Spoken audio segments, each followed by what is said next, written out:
It's Christmas, David. At Christmas time, everyone always said, "No, David. No peeking. No snitching. Those are not toys. Santa's watching, David. Be patient. Hurry up. Naughty list, naughty list, naughty list. Santa's going to bring you a lump of coal. Don't start yet. See your grandmother. No yawning at the dinner table. That's the wrong fork. Sit up straight. Don't reach. Put your napkin in your lap. Get your elbows off the table. No, David, you may not open one early. Go to sleep, David. No Christmas for you, David. Dear David, sorry, you were naughty. Love, Santa Claus. Wake up, David. You were dreaming. Yes, David, it's Christmas. Dear David, Merry Christmas. Love, Santa.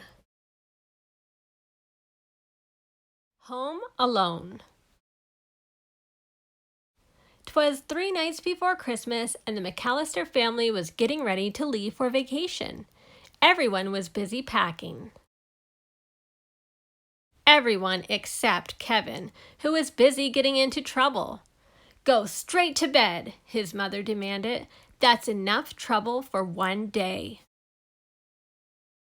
Lying in bed, Kevin could hear voices and laughter coming from downstairs. Everyone was having fun without him. I hope I never see my family again, Kevin whispered. I wish I was home alone. The next morning, the house was very, very quiet. No one was shouting. No one was running around. No one was telling Kevin to hurry up and eat his breakfast. No one was home. Finally, Kevin realized what had happened. I made my family disappear! For the first time ever, Kevin had the house all to himself. He raced up and down the halls. He jumped on all the beds. He ate a giant ice cream sundae for breakfast. After watching hours of television, he searched through his brother's private stuff and rode a toboggan down a giant mountain. He even tried his father's aftershave lotion. This was not a good idea. It stings. Ah! But sometimes it was scary to be all alone. Kevin was especially afraid of his next-door neighbor. Old Man Marley was the scariest person who lived on their block. And that night, Kevin heard whispers outside the living room window. Burglars were snooping around his house. You see, Marv said, most of the houses on this street are empty. Everyone is away for the holidays. Perfect, Harry said. We'll come back tomorrow night and steal everything. Kevin was so scared he dialed 911, but the telephone didn't work. The wires had been damaged in a snowstorm. After hiding under his parents' bed for a long time, Kevin decided that he was being silly. Only a wimp would be hiding, and I can't be a wimp. I'm the grown-up of this house, and I need to act like one. The next day was Christmas Eve, and Kevin had plenty of grown-up work to do. He walked to the grocery store and bought food. He put his clothes in the washing machine. He decorated a Christmas tree, and he hung Christmas stockings for his parents and brothers and sisters. I miss you guys, he whispered. I wish you would come back. Kevin's family always went to church on Christmas Eve, so that's what Kevin did too. After the service ended, he saw his scary next-door neighbor, Old Man Marley, sitting nearby. You don't have to be afraid, Mr. Marley said. The kids in the neighborhood have lots of spooky stories about me, but they're not true.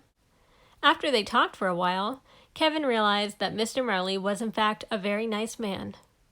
"Are you visiting anyone for Christmas?" Kevin asked. "No," Mr. Marley said. "I miss my family, and I'd like to see them, but my son and I are fighting. I said some angry words that I didn't mean." Kevin knew exactly how Mr. Marley felt. Kevin remembered wishing his family would disappear, but he hadn't really meant it.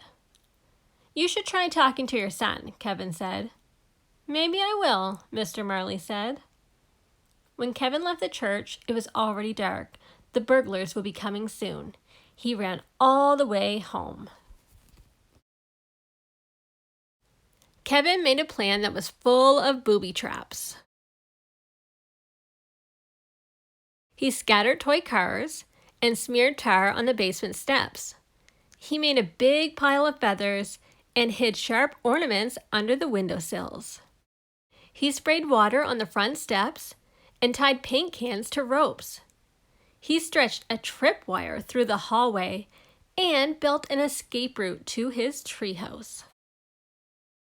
At 9 o'clock, Marv and Harry returned to the McAllisters' house, ready to steal everything inside. They didn't know that Kevin had sprayed water all over the steps, or that the water had frozen into slick, slippery ice. The burglars stumbled into all of Kevin's traps. Yuck! Yow! Wah! Ew! Marv and Harry slipped on the toy cars and were knocked over by paint cans. Kevin escaped through his bedroom window and ran next door to his neighbor's house. Unfortunately, Marv and Harry were close behind. "Now we've got you, kid," Harry said.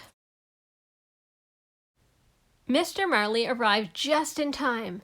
Whack! Whack! He bonked the burglars with his snow shovel and called the police. Then he brought Kevin home. That night, Kevin left a note for Santa Claus, along with some milk and cookies. He couldn't wait for Christmas morning. "Dear Santa, I don't need any presents. Just bring back my family. Love, Kevin McAllister." When he woke up the next day, Kevin rushed into the living room. "Mom? Dad? Is anyone here?" No one answered him. Then he heard a familiar voice. "Kevin? Is that you?" His mother was home. "I missed you so much," he said, giving her a giant hug. "I missed you too," she said. "Where are the others?" Kevin asked. The front door flew open, and there they were, his father, his brothers, and sisters. Everybody was home at last. "Are you okay?" his father asked. "I'm just happy you're all back," Kevin said. "Merry Christmas."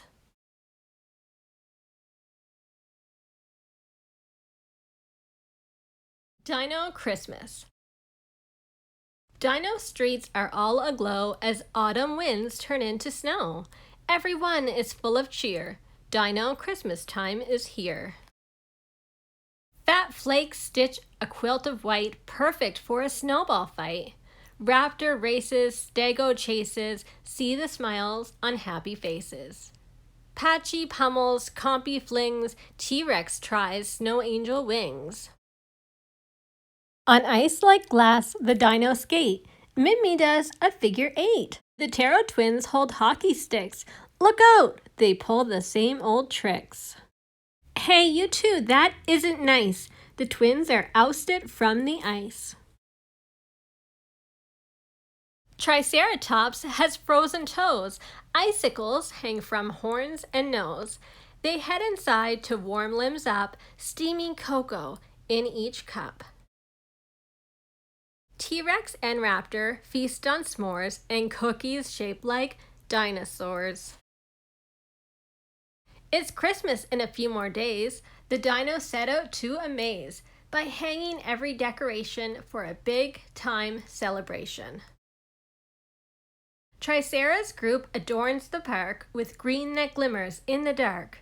T-Rex and friends decide instead to paint the town in festive red. Diplo decks the halls with ease, hangs tinsel on the Christmas trees. Triceratops is feeling merry, lights up every topiary. Iguana sculpts a beast of snow, Ankylo eats the mistletoe. Allosaurus makes each wreath, she gently hangs them with her teeth. Troodon's at first and main, he paints a giant candy cane. The Ptero twins get in the way, but Gallimimus saves the day. Find a safer place to stand, a paintbrush goes in each twin's hand. On Christmas Eve, the dinos doze, they dream of gifts with shiny bows, and toys that fill a speedy sled. Do they hear clip-clops overhead? The sun comes up as if to say, let's celebrate, it's Christmas Day. The trees are lit, the eggnog is made. Time for the Dino-Christmas parade. Bass drums beat, a trumpet blares, dinos march in perfect pairs. Twirlers of all shapes and size toss batons into the skies. Apatosaurus dressed himself, he looks just like a giant elf. The candy float is really sweet, Ankylo's in the driver's seat. The Ptero twins hide in the back, hurling snowballs, bullseye, whack. They hit T-Rex between the eyes, a chase begins, now who's surprised? The last float turns into the square, who's that guy with snow white hair? Dinos cheer, applause, applause, the main attraction, Santa Claus. The Ptero twins are both a mess. Did Santa see their naughtiness? Will they get coal instead of toys? Ho, ho, ho, come down here, boys. Santa reaches in his sack, pulls out a snowball, bullseye, whack. The Pteros smile from ear to ear as Santa hands out sporting gear. Tricera gets a racing jacket, T-Rex loves his tennis racket. Minmi's helmet fits her head, Allo hugs her brand new sled. They can't resist new gym supplies and balls of every shape and size. Afterward, the dinos sing, the night is filled with caroling. The soloist is Stegosaurus, others form a joyful chorus. Christmas Day is nearly done, time to plan more holiday fun. Soon these guys will reconvene, all dressed for Dino Halloween.